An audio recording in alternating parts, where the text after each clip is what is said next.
After awakening, there's a rebalancing that occurs. And this is what it looks like. At some point, you realize that this unbinding, this deconstruction of what feels like a separate, distinct, struggling, doubting self is a natural process. It doesn't require your constant input, your constant management. In fact, it doesn't require your management at all.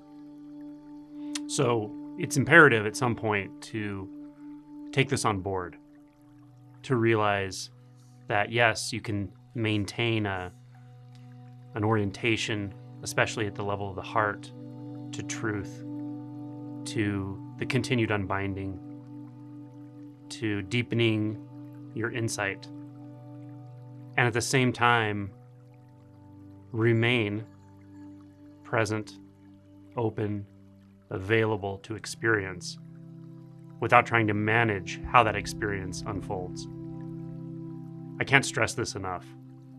It's a very common hiccup or a very common fixation or tendency, even into deeper stages of realization, for us to feel like we need to question our experience on a moment-to-moment basis. Question whether this is the right experience, whether I'm present enough, whether this is really awareness, or whether this is really pure consciousness or non-dual experience. We don't realize how much of this doubt can still stick around. So my advice is really learn to relax. And when you relax, your attention will naturally fall into whatever space requires it. It may be a sensation. It may be an emotion. It may be a belief. It may be a movement of mind or a dissolution into consciousness. But let that naturally occur. Don't push. Don't pull. Don't impose expectations. Just pay attention. Be alert and relaxed. Be interested. Be fascinated. But be willing to be unguarded and raw. This doesn't mean that you never apply an inquiry or practice.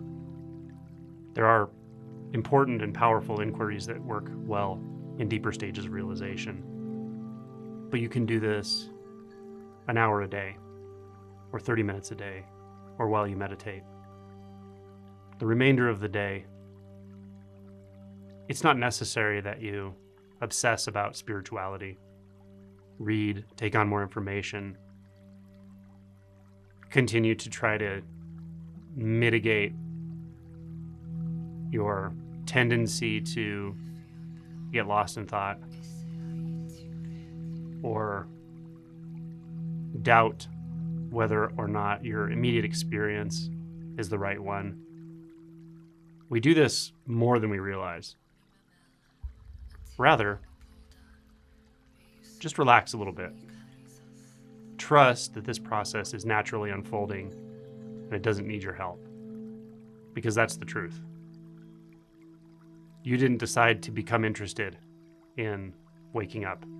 You didn't decide to come into contact with whatever forces there were that got the ball rolling, the catalytic forces. Similarly, you don't need to manage how this unfolds. Really, it's just a matter of availability. The inquiries are to investigate in a more directed way where the filtering is occurring. That's all it is. It's not to control or change anything. It's certainly not to learn anything. You don't gain insights. Insights naturally dawn when the fixations dissolve. And fixations dissolve through clear seeing. So in the end, this is really about clear seeing. In a conversation with someone last night, I suggested that at some point, it's 90% just trusting the process, letting it unfold naturally. Talking with someone last night, I suggested that at some point, it's something like 90% trust, openness, willingness to experience what's here, and 10% directed practice or inquiry or intention. Now, you have to feel into when this is appropriate, because when we're mind identified and before awakening, to try to do that 90% openness, paying attention in a relaxed but alert way to what's actually occurring instead of what we're thinking about, is very difficult. But in deeper stages of realization, it becomes available. But you have to be willing to feel that rawness, have to be willing to not manage what's experienced, knowing that an emotion can come at any time, fear can come, grief can come, and not being constantly triggered to go up into your mind in reaction to those. So what I'm suggesting in this video really refers to once we've done a good amount of shadow work. So yeah, 90%. 90%, or the majority of you, is just really about being open, accepting of what's occurring, receptive, in contact, not filtering, not judging, not trying to manage. And the other 10% is sometimes applied when we feel a fixation that's particularly sticky or hidden,